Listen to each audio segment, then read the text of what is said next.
네, 교회 떠난 형목입니다. 응답받는 기도의 비결이요?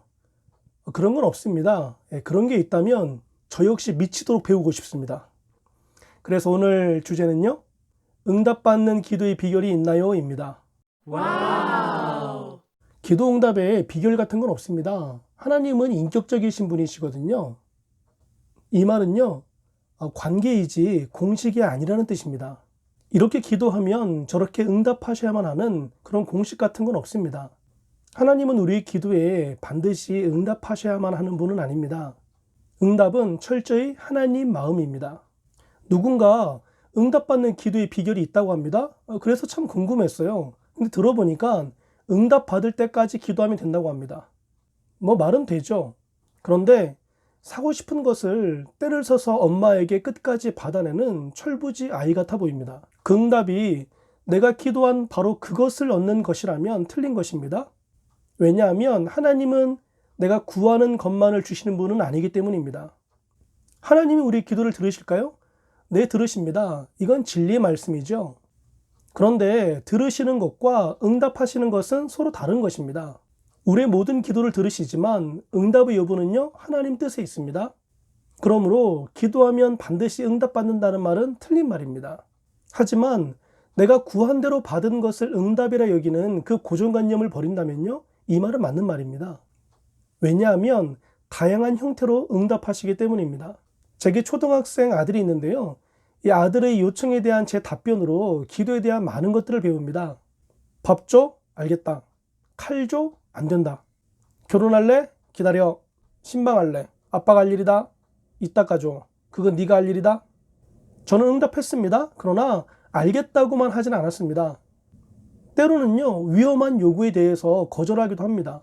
서운해할지 모르겠지만 거절하는 제 판단은 옳습니다. 어떤 요청에는요, 기다릴 것을 요구하기도 하거든요. 아들은 자신이 원한 것을 제가 들어주기를 바랄 겁니다. 그런데 사실 자신이 뭘 원하는지는 잘 모릅니다. 그 요청이 자신에게 득이 될지 해가 될지 모른다는 것이죠. 그저 원하는 것을 요구할 뿐입니다. 판단은 어른인 제 몫입니다. 왜냐하면 전 아들보다 훨씬 오래 살았거든요. 그래서 세상을 좀 압니다. 무엇이 옳은지 그른지도 알고요. 판단 능력도 아들보다 훨씬 뛰어납니다. 그러니 제 판단으로 적절한 응답을 하는 것입니다. 로마서 11장 33절 말씀에서 깊도다 하나님의 지혜와 지식의 풍성함이요 그의 판단은 헤아리지 못할 것이며 그의 길은 찾지 못할 것이로다. 하나님의 지혜는요, 우리의 그것과는 비교할 수가 없습니다. 제가 아들보다 세상 좀 더 살았다고 나름 판단한 것으로 응답하지만 하나님의 그것은요, 제 것과는 비교할 수 없을 정도로 훨씬 큽니다.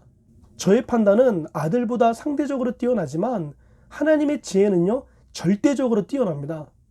비교 대상이 없죠. 하나님의 판단은 항상 옳습니다. 하나님의 응답은요, 반드시 구하는 자에게 득이 됩니다. 그러니 기도한다고 다 되는 건 아니라는 사실에 크게 낙심하지 말기 바랍니다. 모든 사람이 기도한 대로 응답받으면요, 나 자신이 망하고 민족이 망하고 열방이 망합니다.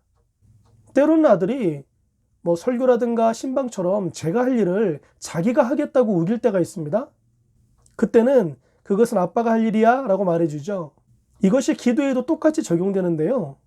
하나님이 하실 일을 우리가 하겠다고 우길 때가 있습니다. 저는 그것의 대표적인 예가 바로 날씨를 위한 기도라고 생각하는데요. 교회 행사를 위해서 좋은 날씨를 달라고 기도합니다. 그래서 만약에 날씨가 좋다면 기도 응답이라고 여깁니다. 혹 비가 온다면요, 기도가 부족했거나 혹은 믿음이 부족했다고 생각합니다. 그리고 목회자들이 이런 예화를 종종 남발하는데요. 저는 사실 이런 예화들이 매우 불편합니다. 지극히 이기적인 기도이기 때문입니다. 한쪽에서는요, 가뭄 때문에 비가 오지 않아서 발을 동동 굴리고 있습니다. 그들은 비를 간절히 원하고 있습니다. 그런데 또 한쪽에서는 행사를 위해서 비가 오지 않기를 기도합니다. 하나님은 누구의 기도에 응답하실까요? 하나님 영역입니다. 그러니 좋은 날씨를 위해 기도했다면 우산 가지고 오지 말라는 그런 비상식적인 행동을 하지 말기 바랍니다. 그리고 제발 목사님들은 이런 것을 예화로 사용하지 않으면 좋겠습니다. 일기예보에서 비를 예견했다면요, 우산을 챙겨야 합니다. 운 좋게 일기예보가 잘못된 것으로 우산 챙기지 않은 믿음 좋은 사람으로 착각하지 말기 바랍니다. 오히려 우리들은 날씨 변화가 아니라 지혜를 구해야 됩니다. 어떤 날씨에서도 우리에게 주어진 과업을 잘 성취할 수 있는 지혜 말입니다. 어떤 환경에서도 당황하지 않고 잘 대처할 수 있는 지혜 말입니다. 바로 이것이 우리의 기도가 되어야 합니다.